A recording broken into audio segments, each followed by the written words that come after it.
welcome to livealittlehigher.com. Today we learn Parashah Yitro, and we see that there's something peculiar, let's call it, in the name of the parasha. It's the parasha in which the Jewish people came to Mount Sinai to receive the Torah, the Ten Commandments, the Luchot, and the name of the parasha doesn't talk about this event in a straightforward way. It gives the name of the parasha to Yitro. Who was Yitro? Yitro was a Midianite ruler. The sages describe him as the Kohen of Midian. In this context, the sages offer two interpretations to this name. One is as a ruler. He was actually the king of Midian. And a Kohen also represents a priest, a high priest, like Aaron HaKohen. So he was also the spiritual leader of the Midianite people.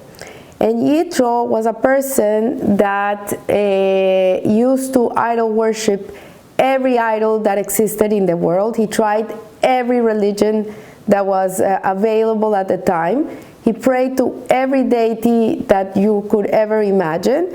And at the end, he recognized that they all were false deities and that the only true existence was Hashem. And for this reason, this is the name given to this parasha, which is the monumental parasha, which defines the whole history of the Jewish people, was that moment at Mount Sinai, at Har Sinai, where the Jewish people stood as one people, as one heart beating to receive the Torah. So the connection between the first interpretation of Yitro as being as a ruler and the giving of the Torah is obvious, for it reflects the extent of his commitment. He came to only recognize Hashem, and he came to Mount Sinai. He's left the comfort of his home.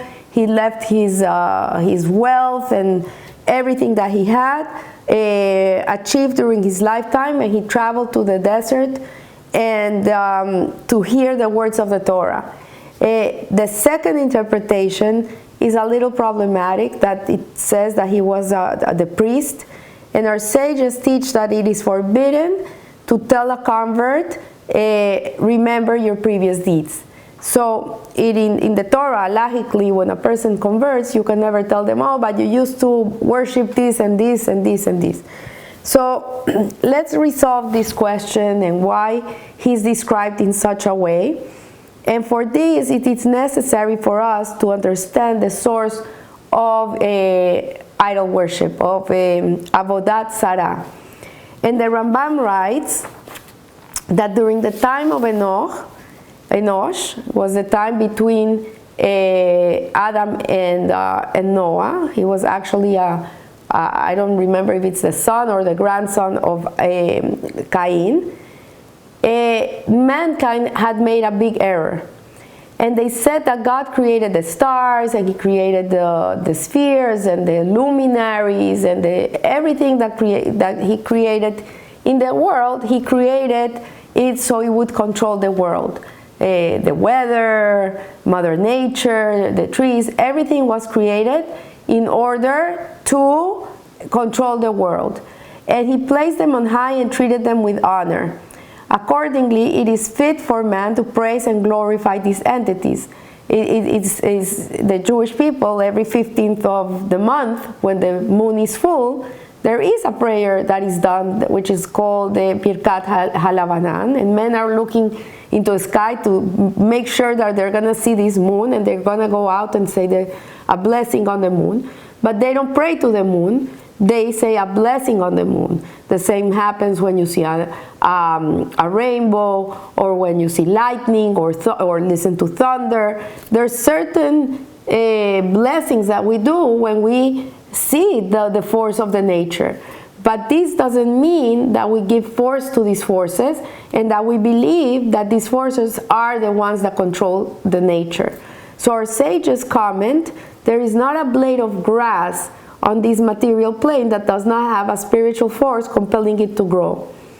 Idol worshippers, however, attach independent authority to these intermediaries.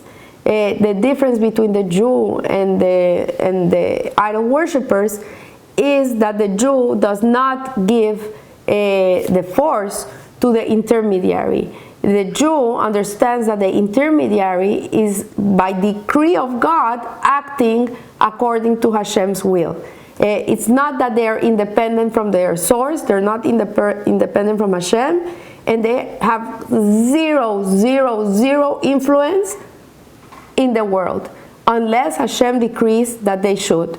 So in truth, these gods are merely an axe in the hand of the wood chopper, and with no importance or will of their own, and therefore it is wrong and forbidden to worship them. We cannot pray to the stars, we cannot pray to the sun, we cannot pray to the moon, we cannot pray to the oceans. Although they look very forceful and they look very strong, they have zero diligence over the world. They can't decree anything over the world, only Hashem. So by saying Yitro had recognized all these false deities in the world, our sages implied that he was aware of all the different media through which God channeled the energy to the world. Despite his knowledge of these spiritual powers, he rejected their worship, declaring, "Blessed be God, now I know that God is greater than all these deities." So yes, he understood, he came to the point where he understood that the creation of the world has an effect on the world, but he also understood that if Hashem didn't decree that specific force to act, that force had zero agency over anything. So Yitro's acknowledgement of God was not merely a personal matter.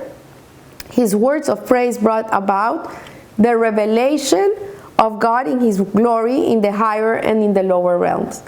Afterwards, he gave the Torah in perfect confirmation of his dominion over all existence.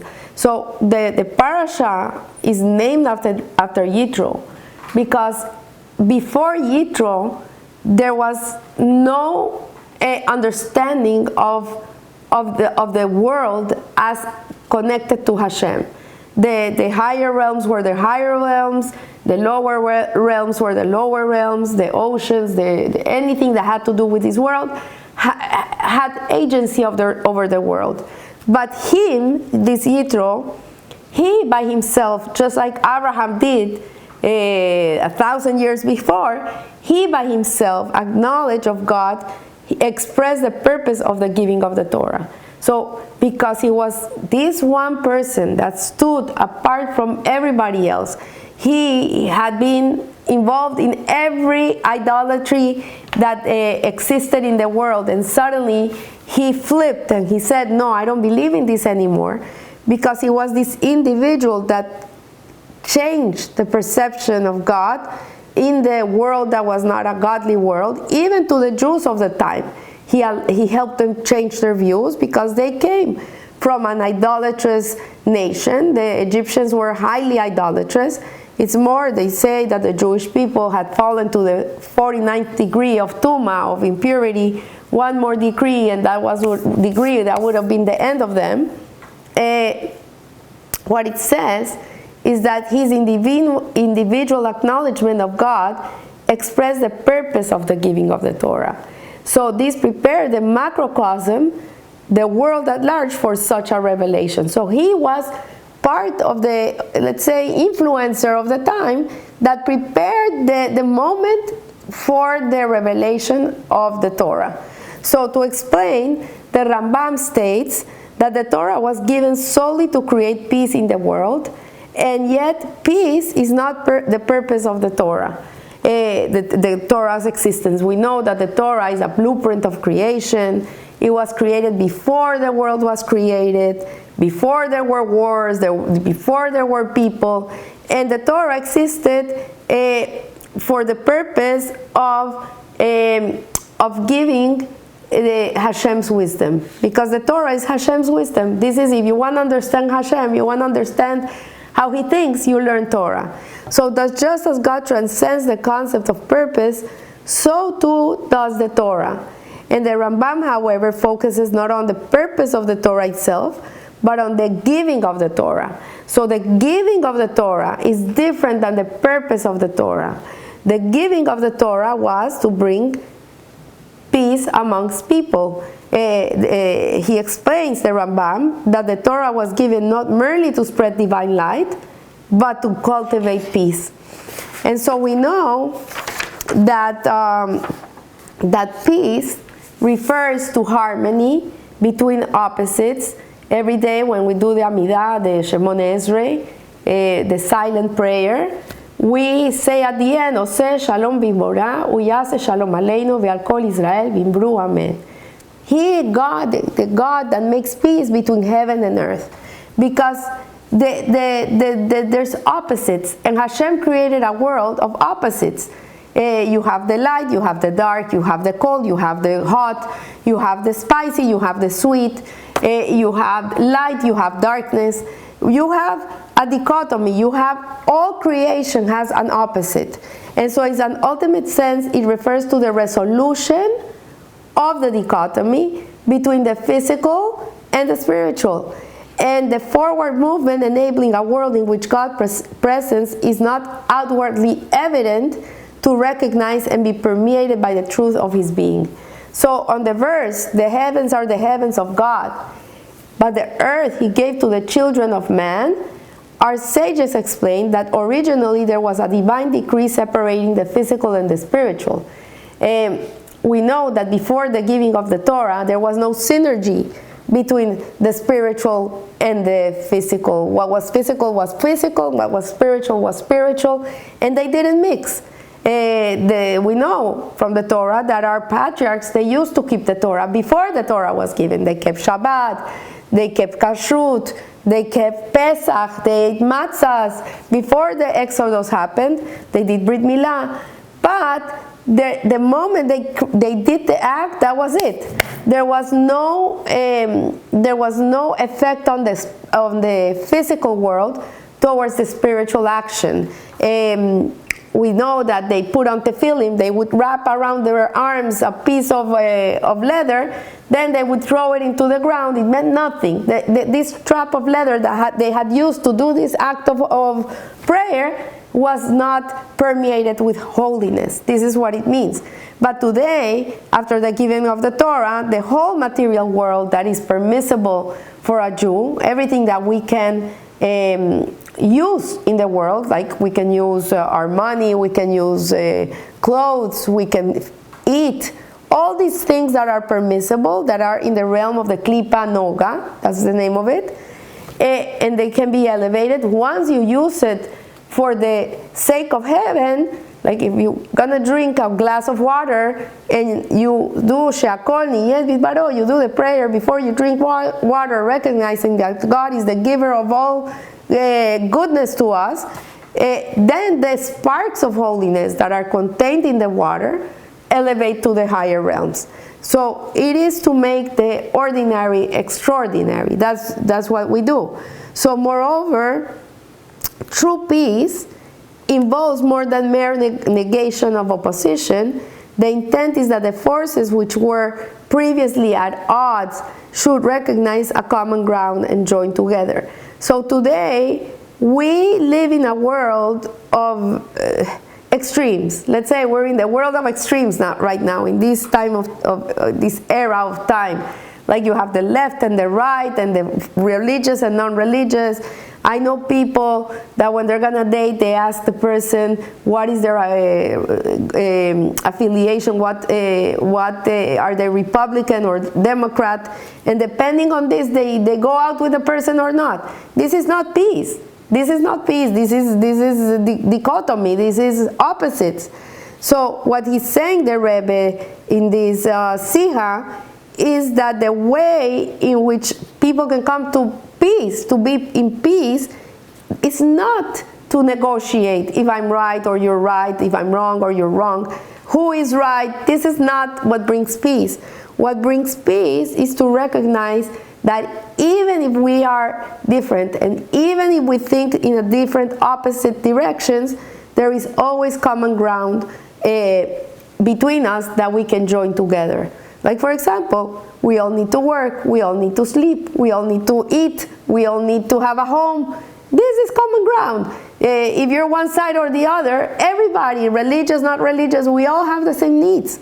So what it's saying is that, that this ground joins together in a positive activity. And it says, similarly, the peace which the Torah fosters does not merely involve a revelation of godliness so great that the material world is forced to acknowledge it. Instead, the Torah intent is to bring about an awareness of God within the context of the world itself. So yes, when we come to a common ground and we recognize that we're all in this world for the same reason. There's the same reason for everybody here, Jew, not Jew, right, left, you name it, whatever you are, religious, not religious, black, white, Chinese, Caucasian, whatever you are, we're all here for the same reason. And the only reason that we're here that unites us all together, no matter how different we can be, is the recognition of God in the world. That's it. It's as simple as that. So there is godliness in every element of existence, and at every moment creation is being renewed. Hashem did not create the world. He recreates the world at every instance. And where God's creative energy to be lacking, even for 1 second, the whole world would revert to nothingness. It's not that there would be an explosion and everything would be destroyed. This is not what he's saying. What he's saying is that everything would revert to nothingness, like it never happened. You were never in this world. You don't exist. Like you never existed. So we see that the Torah allows us to appreciate this inner godliness and enables us to live in harmony and peace with it. In a personal sense, Yitro, acknowledgement of God's supremacy, accomplished this objective. From his involvement with all the false deities in the world, he came to a deep recognition of God's sovereignty, and this transformation of Yitro made possible the giving of the Torah, which in turn transformed the world. So what he's saying here is that Yitro, who was a person who tried every idol under the sun, he prayed to every deity there was. Once he came to the recognition of the truth, his energy became a higher quality energy than the rest of the world. So the Zohar associates this transformation of material existence with the verse, I saw an advantage to the light over the darkness. The word Yisaron, which means advantage, shares the same root word as Yitro. And Yitro, translated as advantage, can also be rendered as high quality. So the verse can be interpreted to indicate that light, which comes from the transformation of darkness, possesses a higher quality. And there are two implications to this. Firstly, that the transformation of darkness results in a higher quality of light than would otherwise be revealed. And secondly, that this higher light does not stand in opposition to the material world. On the contrary, the darkness of the world is the source of the greatest light. So, to explain this in a better way, Yitro, who was a person that believed in so many deities, and he worked through this belief system, and he tried everything that there was to try, and eventually he came to realize that everything was a bluff, that nothing was real, that the only reality is Hashem. There's nothing else but Hashem. He creates a higher quality of a light, because this comes through effort. This comes through struggling and hustling and working on yourself, versus a person that is given everything in a silver tray. He can never transform. And to give you an idea of the veracity of this, is that the Jewish people were given the Torah with no effort. They did nothing to deserve the Torah. Nothing. They really, Hashem gave it to us because He believes in us. He created us. He gives it to us because He trusts in us. He believes in us. He's giving us something precious so we can come and transform the world. And because we didn't work for it, 40 days later, the Jewish people were idol-worshipping the golden calf. This is what comes to show. So Yitro, on the other hand, who was Moshe Rabbeinu's father-in-law, he was the father of his wife, Zipporah, he struggled his whole life to come and understand the one God, to come and say there's only one, there's nothing else. He tried everything. It was a spiritual struggle. And at the end, this was permanent in him. And this is what it says, that when a person transforms the darkness into light, this light is going to come from a higher place. So the Tanya, the book of the Alter Rebbe, describes the giving of the Torah as a foretaste of the era of the redemption. It was a tasting. You know, when you're going to marry a child, the caterer invites you for a tasting of what he's going to serve in the party, and they give you a little bit of everything that he's going to put in the menu. So this giving of the Torah was actually a tasting of the big party, of the era of the redemption, for when the Torah was giving and all existence stood in a state of absolute oneness with Hashem. It describes it that it was, all the Jewish people were like one heart. One heart was beating within them. And at the time of the giving of the Torah, however, the revelation was dependent on God's initiative. It came from Him. It came from Hashem. It came from Him wanting to give to us goodness. And so, since the world had not yet been refined, there was no, people were not refined yet, its nature stood in opposition to the manifestation of godliness. And so the miraculous revelation did not endure. And this is why they sinned.